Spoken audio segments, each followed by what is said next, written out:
Assalamualaikum warahmatullahi wabarakatuh. Selamat siang Sedulur Cakra. Terima kasih Anda masih setia bersama dengan kami di 106,1 Radio Cakra Krishna. Untuk siang hari ini bagaimana kondisi di sekitar Anda? Anda bisa terus berkabar ya, dan juga berbagi informasi di 0852 901061.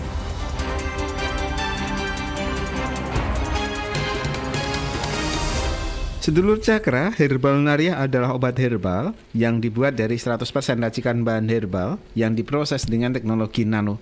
Ada 3 varian Herbal Naria, Naria CA, Naria Gester, dan juga Naria DM. Gimana sih disuruh nyelesaikan laporan gini aja nggak kelar-kelar? Aduh, maaf bos, akhir-akhir ini badan saya agak ngedrop nih. Kemarin saya sudah check up bos, ternyata gula darah dan kolesterol saya naik bos. Zaman sekarang lebih mudah dan murah loh. Hanya dengan Rp100.000, nggak mahal untuk kesehatan. Caranya bos? Rutin konsumsi Herbal Naria. Oh iya ya, Iya. ada Naria CA, Gester, dan DM. Tuh kan, kamu sudah tahu. Siapa sih bos yang gak kenal sama Herbal Naria? Yes. Nutrisi sehat untuk sel tubuh Anda. Nutrisi sehat untuk sel tubuh Anda. Herbal Naria.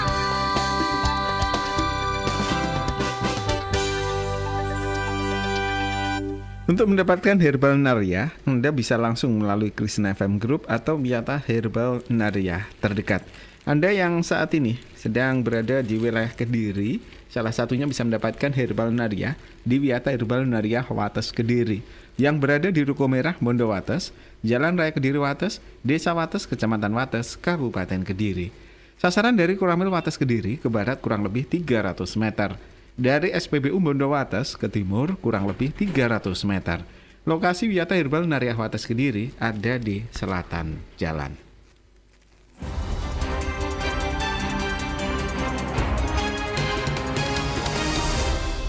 Monggo untuk saat ini Anda juga bisa bergabung ya di program spesial Cakra Sedulur Tani. Anda bisa berbagi pengalaman, lalu juga bertanya, ataupun juga dengan punya pengalaman kalau pas waktu musim hujan seperti saat ini, sebagai seorang petani apa saja yang harus dilakukan, termasuk juga agar tanaman kita juga tetap menghasilkan yang maksimal, lalu juga panennya nanti melimpah begitu. Monggo Anda bisa sampaikan ya di 0852 901061.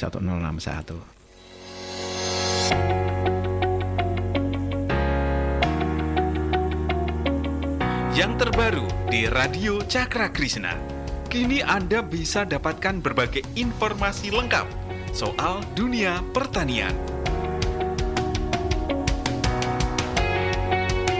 Bersama narasumber dan praktisi pertanian yang berpengalaman.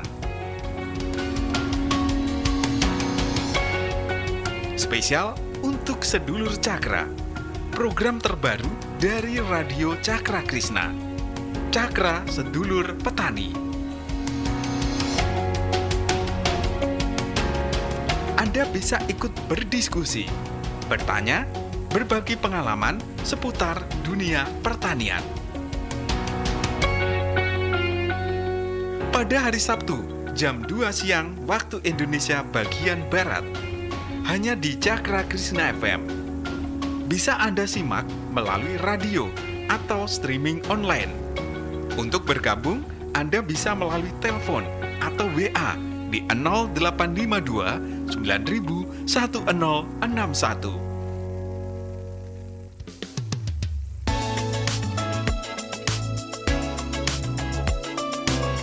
Radio Cakra Krishna.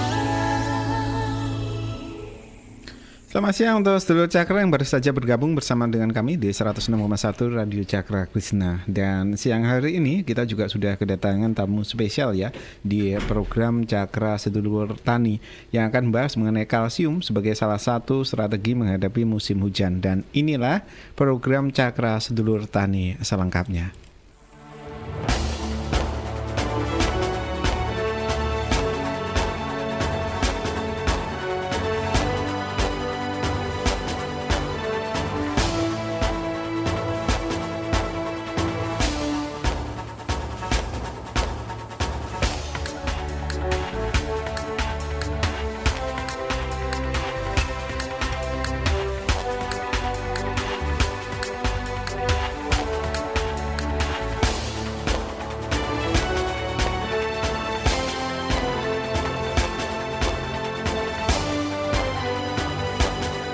Radio Cakra Krishna FM. Cakra Sedulur Tani untuk hari ini, hari Sabtu tanggal 15 November 2025. Kita akan bahas mengenai kalsium sebagai salah satu strategi menghadapi musim hujan. Dan di studio juga sudah ada dua praktisi pertanian yang luar biasa. Ada Mas Ibnu Pangestu dan juga Mbak Sobika. Selamat siang Mas, Mbak. Iya, siang. Selamat siang, Mas. Warahmatullahi wabarakatuh. Oke, Mas Ki. Mau kehujanan, Mas Ki? Ini hujan deras ini. Gimana ini kalau siang hari ini? Ini musim hujan ternyata sudah datang ini. Nah, nggih. Tanamannya juga dipikirkan, Mas. Ini Nggih. perlu dipayungi apa ini, Mas? Soalnya diprediksi kan bulan ini terus sampai Januari itu intensitas hujannya sudah agak sudah agak renggang gitu loh, Mas. Maksudnya setiap hari itu bisa hujan tapi masih belum intensitasnya masih belum tinggi. Hujan panas Ya Mas. gitu. Terus untuk kedepannya di bulan Januari sampai Februari itu nanti akan terjadi puncaknya musim hujan. Jadi puncaknya musim hujan kan diprediksi mulai bulan Januari sampai Februari. Itu kemungkinan setiap hari akan hujan. Berarti ini kalau tanaman itu lebih baik hujan-hujan terus atau hujan panas gitu, Mas? Nah, itu. kan itu nanti kan yang akan kita bahas. Nah, memang musim hujan kan ada sisi positifnya dan juga ada sisi negatifnya. Karena ya itu tadi, ketika musim hujan petani kan tidak perlu mengairi sawah. Jadi kita cukup fokus pada perawatannya saja. Berbeda ketika musim kemarau, kita masih perlu perawatan, terus kita juga masih butuh pengairan.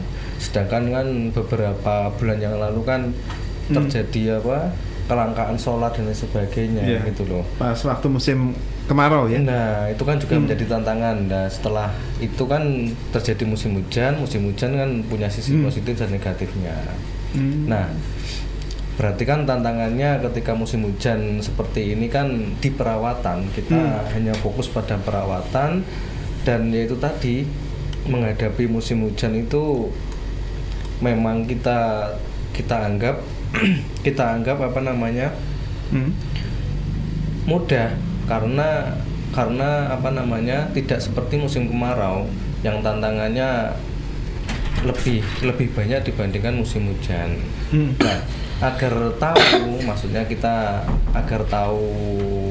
mengatasi efek musim hujan pada tanaman itu, makanya kita bahas pada siang hari ini. Wah, ini kita bawain payung apa ini, Mas, untuk tanamannya? Karena gini kan rawan ini. Rawan maksudnya gini.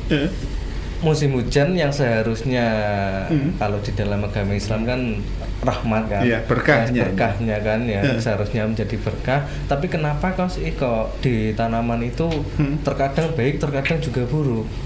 Nah, kita kan nggak boleh langsung menyalahkan hujan itu sendiri. Kan ada faktor lain.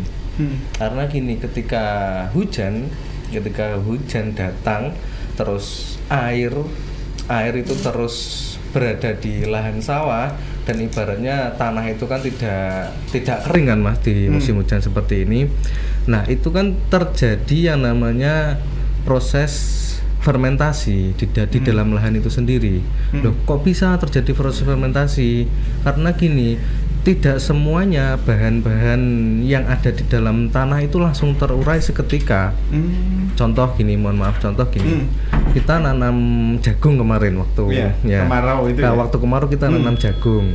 Terus tebon dan lain sebagainya kan biasanya diangkut atau biasanya diangkut untuk jadikan pakan ternak.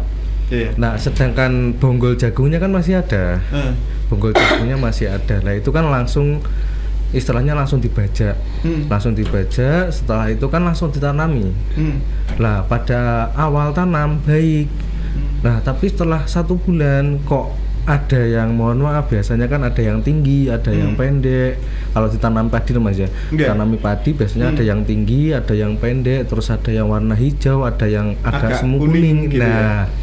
Nah, itu kan tidak serta-merta itu karena faktor hujan itu sendiri, krono air hujan kan tidak. Ya, kadang-kadang kan laron juga ditersangkakan. Nah, ini gara-gara laron semalam ini. Ya, atau mungkin karena apa namanya wereng atau apa dan lain sebagainya. Padahal kan tidak. Sebenarnya sumbernya yaitu tadi pada media tanam kita. Yang pertama yaitu tadi setelah tanam jagung, setelah itu kan masih ada tunggak jagung itu dibajak langsung. Nah itu kan ada bahan organiknya. Nah bahan organik itu kan terdekomposisi, istilahnya terfermentasi di dalam lahan kita. Nah pada saat proses fermentasi itu kan pH-nya turun, gitu loh, pH-nya turun. Nah di situ pH-nya turun. Setelah itu, ya itu tadi penyebabnya tanaman itu ketika pH-nya turun, maka penyerapan nutrisinya juga tidak akan maksimal. Makanya kenapa biasanya kalau tanaman padi masih ada yang hijau, ada yang kuning, walaupun itu diberi pupuk ya, walaupun itu diberi pupuk set A ataupun urea, itu sulit sembuh. Kalaupun sembuh, daunnya hijau tapi tetap pendek. Gak bisa tinggi kayak lain-lainnya kan gitu ya? tidak bisa tinggi. Dan pemberian urea dan set A itu bagus, tapi ketika di kondisi seperti ini, akan menambah menjadi parah gitu loh. Malah karena pH-nya akan drop, karena di situ kan ada proses nitrifikasi dan lain sebagainya lah Mas ya. Nah, makanya di sini pentingnya menambahkan kalsium di media tanam kita. Jadi pemberian kalsium secara berkala di dalam media tanam kita untuk menjaga kestabilan penyerapan nutrisi yang ada di media tanam kita. Nah, secara otomatis ketika kita menambahkan kalsium secara berkala, yang terjadi adalah satu, pH-nya stabil. Yang kedua, kalsium itu juga dijadikan nutrisi untuk tanaman, ya kan? Nah, yang ketiga kita punya bank nutrisi dalam media tanam kita yang sebelumnya media tanam kita tidak pernah kita kasih kalsium. Karena kita berikan kalsium secara otomatis media tanam kita sudah mengandung kalsium walaupun itu masih sedikit di luar kebutuhan nutrisi tanaman itu sendiri, tapi setidaknya kan sudah ada. Kalau musim penghujan seperti ini, cara nyebar kalsiumnya seperti apa Mas berarti? Nah, kan nanti takutnya kenter banjir itu. Kenter nggak apa-apa Mas, kenter itu. larut. Ya, larut. Nah, ikut ini terbawa arus. Ya kan gini, kita harus siasati hal tersebut gitu loh. Maksudnya gini Mas, setiap kalsium itu punya kelarutan kan yang terkenal lah. Makanya di sini saya mau juga bahas hari ini. Yang terkenal itu kan selalu dolomit. Iya. Mohon maaf. Jadi dolomit, padahal kalsium itu banyak loh Mas. Jadi nggak hanya dolomit saja. Biasanya kan kalau dikai dolomit piro, nukang kayak dolomit piro Kang dan lain sebagainya loh. Belum mboten damel dolomit ngono lho. Lah sampean gak dolomit ya opo kan gitu. Iya. Biasanya akhirnya saya jelaskan ke beberapa teman petani bahwa nggak hanya dolomit, kita itu loh punya kalsium sulfat, kita punya kawur gamping, kita punya kalsium karbonat dan masih banyak lagi.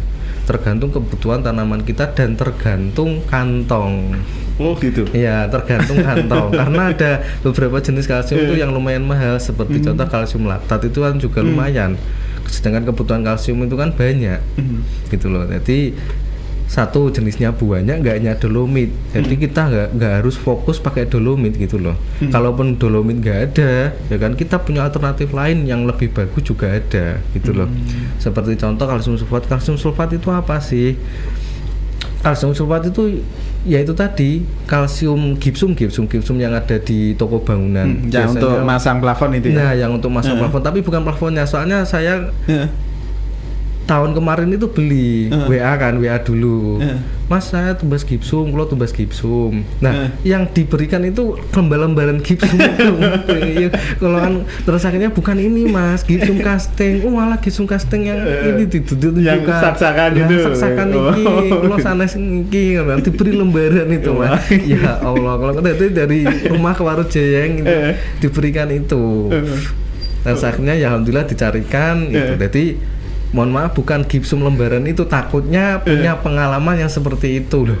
Kok nanti kamu kemarin dengar di Radio Krishna katanya gipsum terus ini suruh mecahin atau udah kan bingung gitu loh. Atau saya Nanti gelar itu. seperti plastik musang gitu ya, terus nanti dibolongin gitu. Nah, itu beneran. Jadi akhirnya ya itu tadi saya cerita sedikit itu tadi bahwa gipsum yang saya maksud, jadi gipsum yang saya maksud itu yang masih karungan. Sekarungan ya. Dan maaf dan harganya itu beda-beda. Ada yang 60.000, ada yang 70.000. Yang paling murah aja nggak apa-apa. Itu satu karung. Terus ada lagi di toko bangunan itu kalsium karbonat. Kalsium karbonat itu biasanya untuk tembok. Oh, biasanya gitu. apa namanya? Untuk plester itu ya? ya? Untuk plester. CaCO3, Pak. Ya, CaCO3 itu juga bisa dijadikan sumber kalsium untuk media tanam selain dolomit. Nah, kalau pengen murah lagi yaitu tadi kawur gamping. Kawur gamping jadi bukan gamping aktif bongkahan yang kalau kena air itu panas, bukan. Tapi yang gogrokannya itu ya, Mas? gogrokan ini Mas. Jadi yang sudah jadi kawur itu bisa dipakai. Nah, setelah kita tahu, kita mengenal beberapa jenis kalsium, kita juga harus tahu setiap peruntukannya karena peruntukannya beda-beda. Walaupun kawur gamping itu bagus, ya kan? Walaupun kawur gamping itu bagus, kalau diberikan dengan jumlah yang sangat banyak, istilahnya over, juga nggak akan bagus. Kenapa kok nggak bisa bagus? Karena di situ kan ada yang namanya pH, ada yang namanya pH dan setiap kalsium itu memiliki pH yang berbeda. Nah, peruntukannya kok beda, itu harus melihat pH terlebih dahulu. Nah, kalau pengen amannya gini saja, kalau pengen amannya ngeceknya gimana, Mas? Nah, itu pakai alat. Kalaupun belum punya alat, saya sama beliau Ibu Sopika itu sudah pernah nyari-nyari, maksudnya takaran yang pas apa namanya sebagai campuran. Maksudnya gini, jadi kalsium ketiga-tiganya itu dicampur saja dengan gitu. perbandingan 1, 2, 2. Maksudnya untuk kawur gamping itu 1, terus untuk kalsium karbonat itu 2, dan untuk kalsium sulfat itu 2. Itu saja bisa. Berarti sebelum kita ditaruh di median tanamnya itu kita campur terlebih dahulu gitu. Iya, dicampur saja kalsiumnya. Terus apakah nggak keracunan? Enggak. Nggak akan terjadi keracunan yang. Jadi ketiga-tiganya dicampur saja, diulet, ditaruh ember, biasanya kan terus disawurkan. Itu saja disawurkan. Setiap 2 minggu sekali atau 1 bulan sekali, nggak apa-apa. Itu kena tanaman begitu nggak apa-apa, Mas? Nggak apa-apa. Misalnya kita nanam padi terus kena daun-daunnya gitu. Nggak Nggak apa-apa. apa-apa. Iya, Nggak apa-apa. Nggak apa-apa itu. Takutnya melonyoh nanti.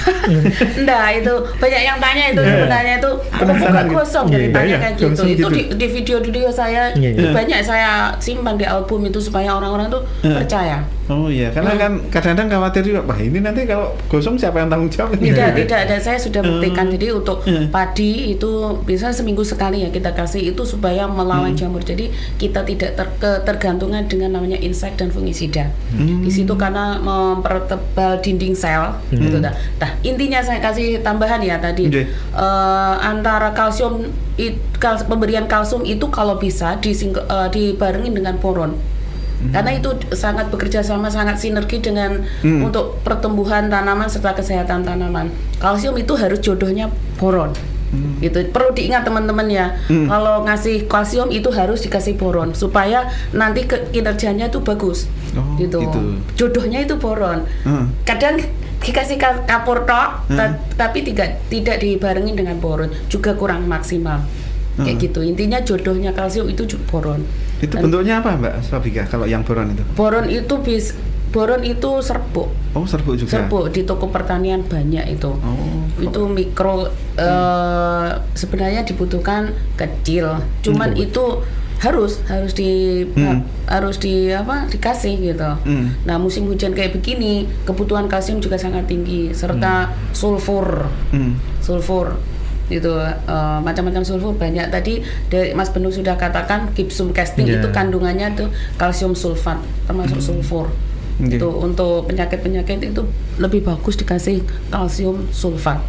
Itu. Terus kalau ngitungnya gimana, Mbak? Per 1 hektar harus berapa gitu? Nah, ini tidak kita batasi dan kita itu tidak tahu keasaman tanah itu sendiri. Oh, gitu ya? Setiap lahan itu nggak sama.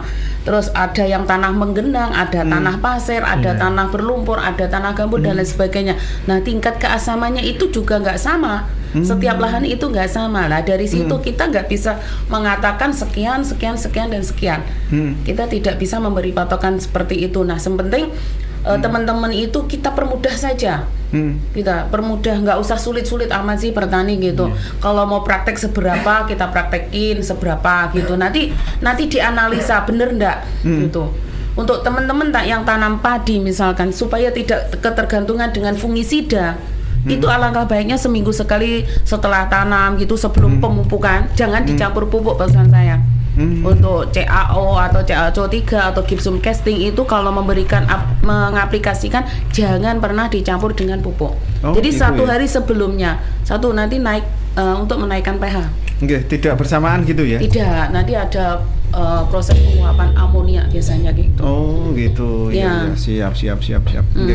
Nah, ini untuk dulur-dulur yang ingin bergabung dan juga ingin bertanya, berbagi pengalaman juga, tak bisa ya di 0852 901061. Masih ada Mas Ibnu Pangestu dan juga Mbak Sobika. Nah, ini kalau kalsium apalagi untuk saat ini musim penghujan. Nah. Tadi ada yang khawatir juga kalau habis ditabur Ya, hujannya merosot. datang. Enggak masalah. Ya dibendung kok masalah apa. Misalkan padi, yo galengannya ditutup. Oh, gitu. Enggak lompat enggak banyak. Ya sedekah lah gitu. Nanti ngasihumi tetangganya gitu ya. Enggak apa-apa, nanti Nggak sedekah. apa-apa. Kita sedekah ke sebelah nanti sama Tuhan dikasih. Punya kita bagus. Oke kan? Gitu, enggak usah terlalu mikir yang begitu-begitu. Kalau ini penyemprotan kan biasanya harus pagi atau sore atau malam kan begitu. Nah, kalau kalsiumnya ini naburnya paling tepat jam berapa ini, Mbak? Sebenarnya sebelum olah lahan itu sebenarnya tuh yang efektif untuk penanaman padi, misalkan padi itu sebelum olah lahan itu kita sudah berikan waktu pembajakan. Kalau misalkan horti, misalkan kayak cabai, terong dan lain sebagainya juga waktu sebelum pemasangan mulsa.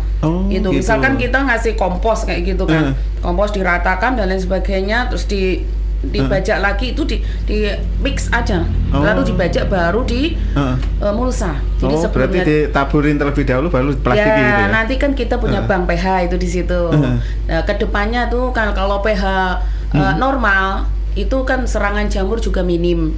Kenapa jamur itu tumbuh? Karena di posisi kelembapan tinggi dan pH drop, itu jamur akan berkembang dengan cepat. Gitu Mas. Siap. Oke. Monggo ini sekali lagi dulur Anda bisa bertanya ya di 0852 901061. Ini Anda bisa berbagi pengalaman juga. Saya ke gatekeeper ini Mbak Iis, monggo. Ya, ada beberapa pertanyaan ya yang sudah masuk tadi. Ini saya sampaikan dulu dari Pak Joko di Sukomoro, beliau ini menanyakan, saya petani cabai di Nganjuk. Tiap musim hujan itu sering kena busuk ujung buah.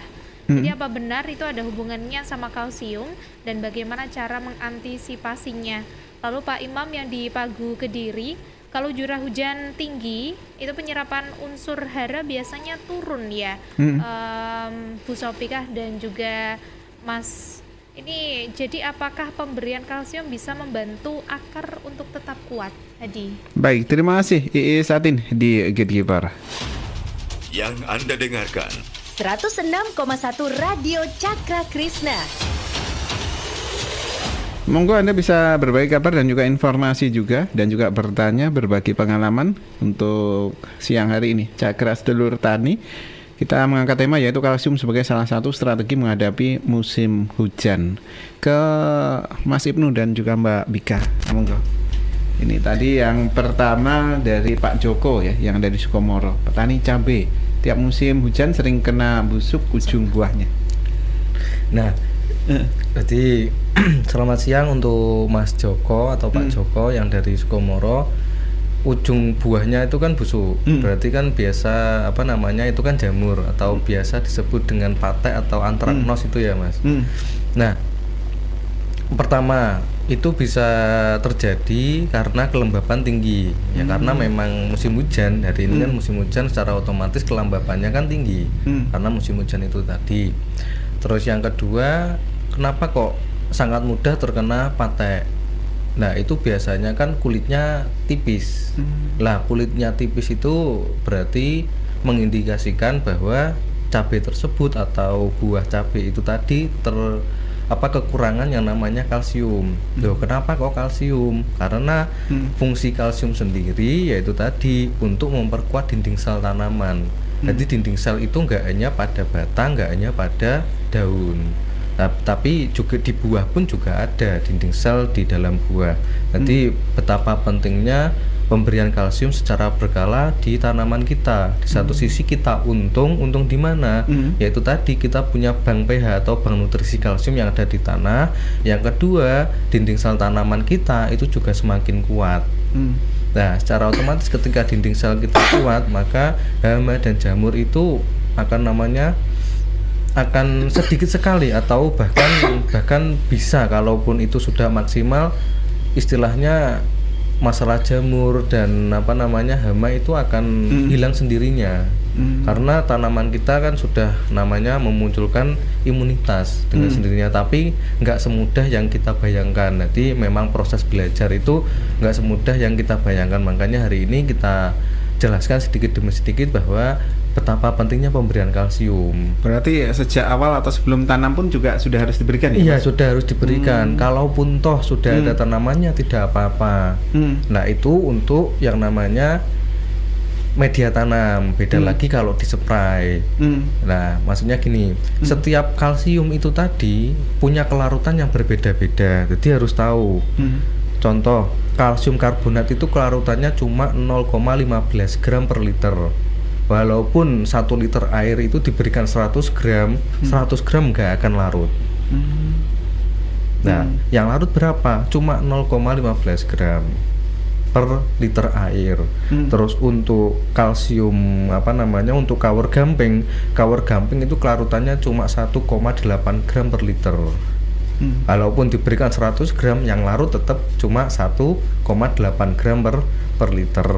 Setelah itu yang selanjutnya ada yang namanya kalsium sulfat. Yang kalsium sulfat itu lumayan banyak, kelarutannya 2 gram per liter. Terus untuk dolomit itu sama dengan kalsium karbonat, kelarutannya cuma 0,15 gram per liter. Lah, maksud saya bilang seperti ini apa? Setiap orang kan punya kebutuhan yang berbeda-beda juga. Jadi mohon maaf. Terus ada beberapa merek yang larut sempurna, kalsium yang larut sempurna, yang itu diperuntukkan untuk spray. Tapi kan dengan harga yang lumayan, istilahnya lumayan mahal. Nah, kalaupun jenengan pengen cari alternatif agar tidak merogoh kocek terlalu dalam, saya kasih tahu itu tadi kelarutan beberapa kalsium seperti kalsium karbonat, kalsium sulfat, terus kawor gamping dan dolomit. Dengan catatan di situ harus ada boron. Boronnya berapa? Setiap 1 kilo kalsium boronnya cuma 0,3 gram per 1 kilo kalsium. Lah, itu dicampur dulu. Setelah itu dilarutkan air. Setelah mengendap, ya kan, cari saja yang larut itu. Yang dipakai ampasnya enggak berarti? Enggak, ampasnya untuk media tanam saja. Itu dispray saja. Aman. Bisa ya?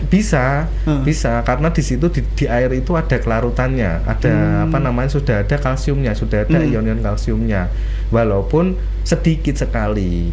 Itu loh, makanya saya menjelaskan kelarutan yang paling tinggi tetap kalsium sulfat. Jadi kalau untuk spray yang paling bagus tetap kalsium sulfat. Berarti itu yang kalsium sulfat ketika kita larutkan di air, endapannya cuma sedikit? Ya, endapannya cuma sedikit karena kalau kelarutannya lebih tinggi dibandingkan kalsium yang lain.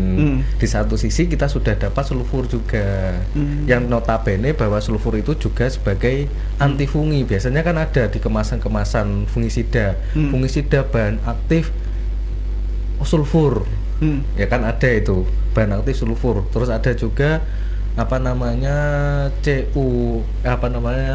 tembaga hidroksida. Biasanya kan ada kandungannya tertulis itu biasanya. Tertulis. Ya, itu kan ada biasanya tembaga hidroksida, terus ada juga sulfur. itu ada buahnya. Jadi CU ataupun sulfur itu sebagai fungisida juga, selain sebagai nutrisi itu sebagai fungisida juga. Nah, ini kan cocok. Berarti maksudnya kita tahu kelarutannya, kita tahu fungsinya. Oh, kalsium untuk ini, oh sulfur ternyata juga bisa dijadikan fungisida. Makanya kalau maksudnya saya bilang hari ini kalau musim hujan, kalaupun kita pengen praktek, kita lebih baik praktek pakai kalsium sulfat atau gipsum itu tadi. Dengan catatan kelarutannya cuma 2 gram per liter.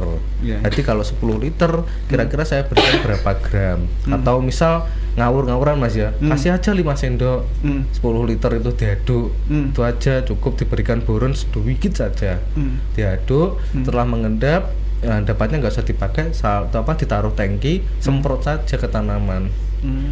Lah untuk penyemprotannya yang paling baik itu tetap pagi ya? Pagi karena apa? Karena di situ pembukaan stomata. Jadi stomata itu biasanya kalau cabai mulai pokok pagi sampai jam 8-9 itu biasanya mulai alum. Istilahnya alum. Nah, kalau alum itu kalau jenengan spray OD biasanya. Saya sudah kemarin itu praktek. Jadi OD semuanya Mas, cabai saya. Saya baru keinget walaupun surfaktannya bagus loh ya. Walaupun surfaktannya bagus, itu tambah OD. Karena daya rekatnya bagus, sedangkan di situ stomata itu lo nggak terbuka. Gitu loh. Jadi makanya kenapa saya bilang pagi. Nah, itu nanti akan terbuka lagi stomata itu setelah jam 2. Oh, berarti sore hari ya, sebelum maghriban gitu ya? Ya, jam 2 biasanya di atas jam 2 itu sudah mulai tengel-tengel istilahnya. Jadi mulai jam 3 itu semuanya sudah itu ada waktu sedikit sekali. Karena kalau sebelum jam 5, jam 4 lebih itu sudah mulai nutup lagi. Oh, gitu. Itu karena apa? Alasannya waktu penyemprotan itu harus tepat pada waktunya. Ini bukan mitos, karena itu berkaitan dengan pembukaan dan penutupan stomata pada tanaman itu sendiri. Jadi makanya kalau bagi insya Allah semua tanaman itu membuka stomatanya. Karena berbeda tanaman, berbeda juga pembukaan dan penutupan stomata. Ini saya bilang di cabai. Jadi kalau saya nyepray mulai hari ini, mulai kejadian kemarin itu pokoknya jam 7 maksimal mentok jam 8 sudah nggak nyepray saya. Itu bagus, apalagi masih ada embun-embunnya. Itu bagus hasilnya. Nah, kalau sore kita nyepray nutrisi ataupun kalaupun toh itu nutrisi akan mencegah hama, karena hama aktif pada malam hari. Kita kan spray kan sudah ada surfaktan juga, otomatis menempel lebih lama. Kalaupun kita nggak spray nutrisi, kita spray insektisida, penyemprotan insektisida tetap sore hari, karena hama itu aktif pada malam hari, itu jauh lebih baik lagi. Tapi cuman waktunya yang terbatas ya, sebelum maghriban itu. Sebelum maghrib itu waktunya. Terus mungkin beliau Ibu Sofika? Mbak Sofika monggo ada tambahan. Yang pertanyaan pertama dulu ini dari tadi. Pak Joko ya. Busuk buah, ujung buah itu mungkin juga benar yang dikatakan Mas Ibnu tadi, kekurangan kalsium. Satu, makanya kalau kita sebelum mengaplikan sesuatu itu diidentifikasi dulu apa penyebabnya, gitu, supaya kita nggak buang-buang duit gitu loh. Apakah ini busuk buah karena hama atau kekurangan kalsium? Kalau toh memang kekurangan kalsium ya kita suplai. Kalau misalkan lalat buah ya kita spray insek atau apa yang sekiranya cocok untuk lalat buah kayak gitu untuk Pak Jokonya. Ya, termasuk juga biasanya kalau musim penghujan kan ada yang busuk juga itu di bagian. Busuk buah itu biasanya kena lalat buah. Itu kena virus. Misalnya hujan itu pagi-pagi harus kita kalau bisa kita netral pakai air biasa pun nggak apa-apa, kita bilas dengan air sumur, semprot aja tanpa apapun nggak apa-apa. Itu air biasa saja itu disemprotkan pagi-pagi? Iya bisa, mapak itu. Kalau misalkan hujan malam, ada tuh petani cabai yang istimewa itu ada gitu, syagat setiap hujan deras, malamnya juga setelah terang itu dia langsung spray dengan air biasa, walaupun tidak tanpa insek. Kayak berarti gitu. Air hujan itu mempengaruhi tanaman juga ya, Mbak? Nanti kita pelajari lagi. Ini kan istilahnya kayak dimandikan gitu ya. Iya. Sama kayak kita baru habis kehujanan kan sebenarnya sudah mandi. Terus ngapain kita mandi kan gitu ya. Iya, biasanya kayak gitu. Ada rumus-rumus tertentu teman-teman yang berhasil itu kan kita juga ilmu niteni walaupun kita sebenarnya sudah melakukan maksimal, tapi banyak juga kan teman-teman yang gagal, yang sukses pun juga banyak. Tidak semua orang sukses itu terbuka ilmunya dengan kita. Tidak semua orang gagal itu bisa menyelesaikan masalahnya secara instan. Kayak gitu. Makanya ilmu titan dan walaupun belum tahu logikanya kayak gimana, ya kita ikuti orang sukses tuh. Lama kelamaan, oh ini bagus, nanti baru kita nyari. Nggak usah kita nunggu pinter dulu baru kita belajar. Kita belajar dari kegagalan supaya jadi pinter. Nah itu dia. Ini. Jadi nanti nggak nanam-nanam ya Mbak ya kalau nunggu pintar. Kalau saya bekerja nunggu kayak nggak mau kerja saya gitu loh. Nah ini yang kedua, kalau curah hujan tinggi biasanya penyerapan unsur hara ini kan turun. Apakah pemberian kalsium ini bisa membantu akar tetap kuat? Oke, selamat sore Pak Imam ya. Ya Pak Imam, Pagu Kediri. Pak Imam di Pagu Kediri ini banyakkan penari horti itu di sana itu mayoritas penari horti. Ya betul sekali. Jadi yang sudah saya katakan dari awal tadi ya. Jadi sebelum tanam itu kita punya bank pH atau bank kalsium dan lain sebagainya sebelum kita olah lahan.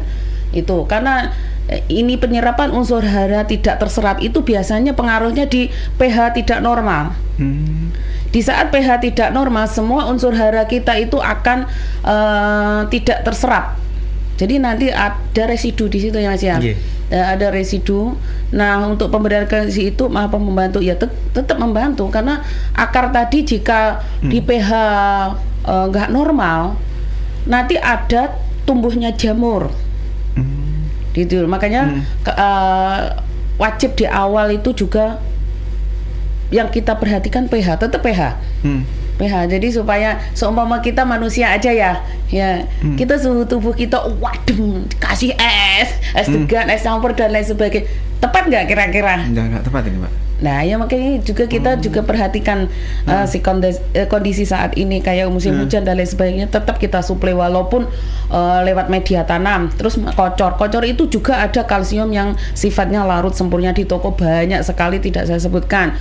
Terus ada lagi yang untuk spray, jadi kalsium yang untuk spray, kalsium sulfat dan lain sebagainya, banyak produk-produk itu banyak yang untuk spray, jadi bisa pilih gitu. Kalau urusannya dengan akar berarti urusannya di media. Oh iya, jadi sebelum nanam memang sudah harus dipersiapkan terlebih dahulu. Iya, makanya teman-teman sekarang itu juga sudah banyak berubah ya. Jadi sebelum tanam cabai atau terong atau apapun, sebelum dikasih mulsa itu harus mengistimewakan media karena jangkanya panjang. Nggak mungkin kan lahan kita drop lalu kita bongkar. Plastiknya diangkati gitu lalu ditaburi gamping gitu. Nah ini kan nggak mungkin kan?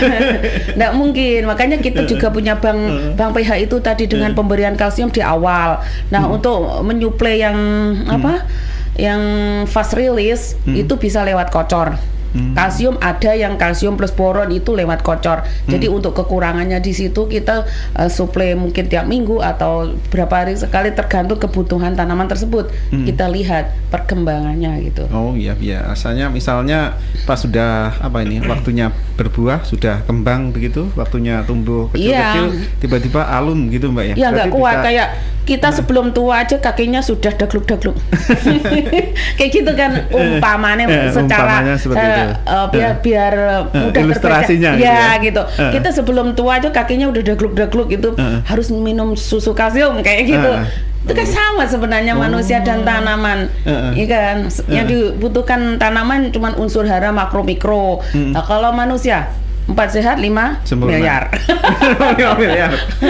Oh iya. Iya kan kayak gitu sama sebenarnya. Jadi tadi nggak perlu bongkari plastiknya tapi dikocor. Enggak, dikocor ada yang istilahnya itu kalsium yang larut sempurna, kalsium plus boron ada di situ di produk-produk. Jadi kita makanya tidak tergantungan dengan namanya insek dan fungisida. Jangan lupa sulfur. Nah, pemberian sulfur di media itu sebenarnya untuk sulfur sendiri itu menarik bakteri bagus. Jadi bakteri-bakteri yang tidak bagus bisa kalah. gitu. Tidak ada nanti jamur tumbuh jamur karo pH-nya bagus. Terus pemberian sulfur itu nanti bisa menarik bakteri bagus. Jadi meskipun pas di pertengahan nanam cabai kadang-kadang ada yang layu, ada yang akarnya gangguan segala macam masih bisa ditolong, Mbak. Bisa.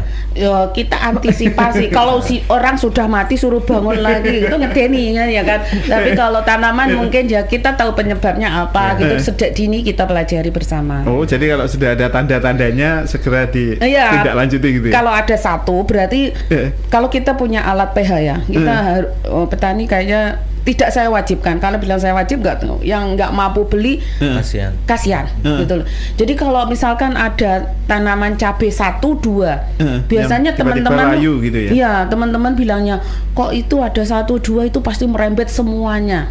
Nah, otomatis itu ada indikator di situ pH drop. Di saat pH drop, otomatis satu lahan nggak mungkin kan? Ya memang nggak bisa rata kita memberikan olah lahan sendiri pun nggak bisa presisi. Tercampur sempurna gitu ya? Iya, nggak bisa presisi gitu. Yang sini pH-nya 6, yang sana 5, yang sana 7. Kan waktu ngecek itu kan kita beberapa titik juga sama hasilnya kayak gitu, yang sini 6, yang sana 5, otomatis yang pH-nya rendah itu kan pasti ada layu fusarium dan lain sebagainya. Setelah ada indikasi lebih bagus itu kita cek. Nah, setelah kita cek misalkan ada indikasi drop, kita suplai aja gitu kalsium supaya sampai pH-nya naik supaya tidak ada di situ tumbuh jamur. Jamur kan macam-macam di situ. Apalagi kalau musim penghujan gini ya? Iya, banyak kan cabai itu terkenalnya layu fusarium. Oh, kalau pas musim hujan seperti ini? Iya, betul. Dikocori nggak bisa, Mbak? Dikocori ya bisa untuk naikkan pH otomatis. Betul. Siap. Nah, ini monggo dulur-dulur yang lainnya yang ingin berbagi pengalaman tetap kita tunggu ya di 0852 901061 sebelum nanti Mas Ibnu dan juga Mbak Subika pamit. Monggo Anda bisa sampaikan di 0852 901061.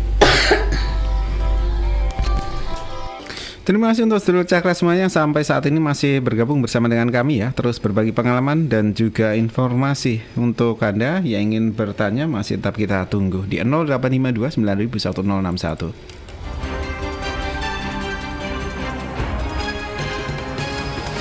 Saya ke Giti Peris. Ya, ini tadi juga ada pertanyaan yang dititipkan dari Pak Mutarom. Ini di Ngeronggot, beliau banyak produk kalsium ya di pasaran ini. Bagaimana itu cara memilih yang kandungannya itu benar-benar dibutuhkan untuk tanaman? Pak Bayi Haki di Nganjuk, untuk petani pemula seperti saya atau Pak Bayi Haki ini, apa tanda-tanda tanaman sudah mulai kekurangan kalsium saat musim hujan seperti ini, Hadi? Baik, terima kasih Satin di Gatekeeper. Yang Anda dengarkan 106,1 Radio Cakra Krishna.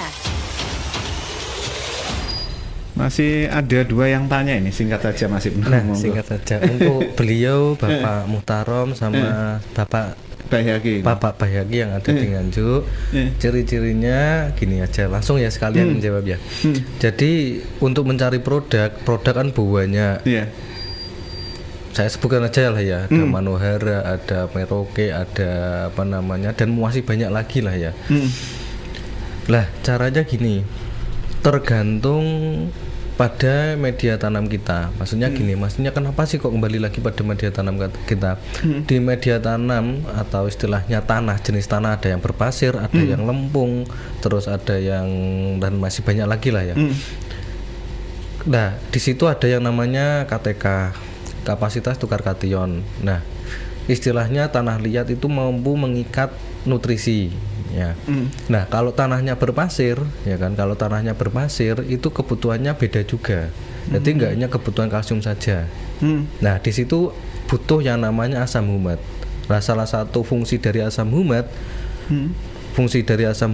itu meningkatkan KTK tanah, istilahnya kapasitas tukar kation, istilahnya nutrisi yang kita berikan pada tanah itu diikat. Beda kan kalau tanah pasir, kita berikan pupuk, istilahnya datang hujan, nutrisi itu larut, tercuci, ikut terbawa itu. Nah, terjadi yang namanya istilahnya pencucian nutrisi. Nah, ketika terjadi pencucian nutrisi yang namanya dicuci, hilang atau tidak? Ya hilang kan, nggak ada Mas, yang nempel Nggak di ada tanaman yang gitu ya. nempel. Akhirnya berbagai macam penyakit datang. Nah, makanya kalau tanah, maksudnya mohon maaf kalau memang tanahnya berpasir, kita butuh kalsium dengan tambahan asam humat. Nah, kalaupun toh tanahnya normal, maksudnya tanah liat, tanah, kenapa sih beda tanah liat dengan pasir? Karena tanah liat itu punya KTK jauh lebih baik. Jadi kapasitas tukar katanya jauh lebih baik, peningkatan nutrisinya jauh lebih baik. Cuma ya itu tadi kelemahannya. Nah, untuk memilih kalsium, kalau untuk media tanam saya katakan yang paling murah itu saja yang ada di toko bangunan, kalsium karbonat, kalsium sulfat, istilahnya gypsum casting itu tadi, dan masih banyak lagi. Nah, kalau untuk spray, cari kalsium intinya yang larut air. Jadi cara ngeceknya gini, cari 1 sendok kalsium yang larut air itu tadi, dilarutkan ke dalam wadah 1 liter air, diaduk saja, nggak usah lama-lama. Diaduk, kok larut sempurna, nggak ada endapannya. Nah, kalau nggak ada endapannya, pakai itu saja, berarti produk itu bagus. Karena larut air. Kalaupun toh ada sedikit hitam-hitam atau putih kecil-kecil itu nggak masalah. Itu namanya pengotor. Bisa debu dan lain sebagainya. Pokoknya nggak banyak loh ya. Sedikit sekali itu namanya pengotor, itu nggak masalah. Berarti produk itu bisa dikatakan bagus. Karena larut air. Tapi kalau nggak larut air, ya kan, kalau nggak larut air, ya itu tadi beresiko di daun, dan ada tambahan lagi. Kalau ciri-cirinya setiap tanaman itu beda-beda. Yang sudah dijelaskan oleh beliau Ibu Sofika tadi, kekurangan kalsium biasanya gini. Kurang keker. Nah, kurang kekar satu. Terus kedua, layu mendadak. Itu tidak selalu layu fusarium. Ada yang namanya, kalau di grup-grup Facebook ya, Mas, kalau grup Facebook Sabi ada yang namanya layu bakteri lah. Sebenarnya layu bakteri itu apa sih?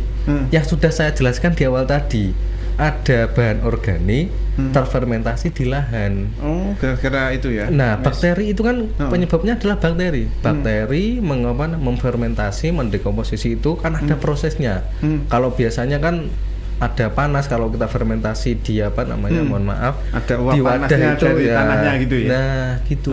Itu kan mempengaruhi tanamannya gitu. Mempengaruhi tanamannya gitu loh. Lah itu disebut dengan namanya layu bakteri. Lah layu bakteri itu bisa diminimalisir dengan kita menjaga pH. Kalaupun toh kita belum punya alat pH, lebih baik kalsium itu diberikan 2 minggu sekali atau 1 minggu sekali. 1 minggu sekali kita tetap berikan saja. Berikan. Jadi kalaupun toh terjadi terdekomposisi ketika ada kalsium, itu kan pH-nya kembali netral. Jadi bisa diminimalisir sekecil mungkin. Nah, terus selanjutnya kalsium itu wajib ada boron. Itu tadi yang seperti disampaikan oleh Bu Sofika. Dan ada juga lagi yang bagus kalau untuk spray itu dicampur saja dengan asam amino. Asam amino itu bagus ketika dengan kalsium. Fungsinya apa itu Mas nanti? Istilahnya chelating, Mas, gimana ya, pengkelat. Jadi kalau kalsium digabung dengan kalsium dengan catatan larut air loh ya Mas, larut air dicampur dengan asam amino itu bagus, penyerapan kalsiumnya jauh lebih baik ketimbang dengan boron. Nah kalau di media tanam tetap kita boron, karena kalau pakai asam amino kan mahal. Kalau kita kasihkan ke media tanam otomatis membengkak, kan membengkak pengeluaran kita. Tapi kalau untuk semprot kan dosisnya kecil, cocok. Jadi cari aja untuk Pak Bayhaki tadi, Bu bingung kan, untuk spray cari aja kalsium yang sudah tercampur dengan asam amino. Kalaupun toh belum tercampur, beli asam amino sendiri, terus cari kalsium yang larut air sendiri, itu dicampur. Itu bisa. Itu penyerapan kalsiumnya kan jauh lebih baik. Mbak Bika, tambahan terakhir. Oh ya. Tadi Mas Ibnu kasih saran yang asam humat ya. Asam humat itu sebagai buffer pH. Jadi jenengan misalkan menaikkan pH itu supaya nggak cepet-cepet drop amat, kita dikasih asam humat atau kalium humat kayak gitu sebagai buffer pH. Jadi nggak cepet ngedrop gitu. Terus pemberian asam amino sebenarnya dibarengi juga asam humat ataupun mikro. itu lebih bagus. Lebih bagus gitu. Mikro itu kebutuhannya sangat kecil sebenarnya, tapi sangat penting gitu, biar nggak kerontok atau sebagainya gitu. Ya, ini untuk mikro. Ini termasuk juga bagian dari pencegahan, apalagi untuk musim penghujan. Iya betul, musim hujan kayak gini ya. Saya juga ketar-ketir, soalnya saya juga nanam cabai. Oh gitu. Nanam cabai itu daunnya sampai sebesar telapak tangan saya itu. Padahal saya nggak apa-apain itu sebenarnya itu nanam cabai itu ibaratnya nggak istimewa. Cuman kita tahu ranahnya dari awal itu apa gitu. Walaupun itu lahan 1 tahun tidak saya olah. Gitu, tidak saya olah sama sekali dalam 1 tahun, tapi kayak kita bisa nyuplai sesuatu yang bisa kita suplai susulan gitu, kita bisa gitu. Jadi petani itu nggak usah terlalu ribet gitu loh. Kalau misalkan adanya begitu ya kita laksanakan, sementing itu tahu ranahnya, tepat guna, tepat sasaran, kayak itu insya Allah juga lebih efisien lah biaya itu sebenarnya gitu. Kalau sudah ada tanda-tanda segera ditangani gitu saja Mbak ya. Ya intinya juga tepat sasaran, tepat guna gitu. Kayak tadi apa yang Mas Ibnu katakan tentang jenis kalsium. Nah kalsium itu kan banyak sekali ya. Tadi sudah yang kalsium karbonat, gypsum casting, dan yang tadi larut dan tidak, itu kan kemarin sudah kita jelaskan antara slow release dan fast release gitu kan. Kalau di awal kita bisa pakai kalsium yang tidak larut sempurna seperti slow release, tapi kalau untuk pencegahan dan antisipasi ke depannya yang bisa kita suplai tiap minggu, itu lebih bagus yang cari yang larut sempurna ya. Larut sempurna itu bisa dikocor ataupun disepray gitu loh. Di toko sekarang tuh banyak sekali produk-produk itu. Kita tinggal bilang saja gitu. Kita klik aja, tapi kita harus tahu tujuannya supaya tepat guna, tepat sasaran dan juga tepat waktu. Nah, otomatis dananya juga ada loh. Gitu. Iya, kayak kita sakit harus diberikan obat kan agak mahal pengeluarannya ya. Iya, kita tahu kita sakit perlu dikasih obat sakit kepala kan aneh gitu kan, nggak tepat sasaran istrinya kayak gitu. Iya, gitu. Siap. Oke, terima kasih Mbak Bika, Mas Ibnu. Oke, ini bisa siap. jumpa kembali 2 minggu mendatang ya. Insya Allah. Oke. Semoga sehat selalu, lalu Amin. juga tanamannya ini juga panennya nanti melimpah ini. Amin. Makasih doanya. Amin. Terima kasih ini untuk Mas Ibnu Pangestu dan juga Mbak Sobika. Kali ini kita membahas mengenai kalsium sebagai salah satu strategi menghadapi musim hujan.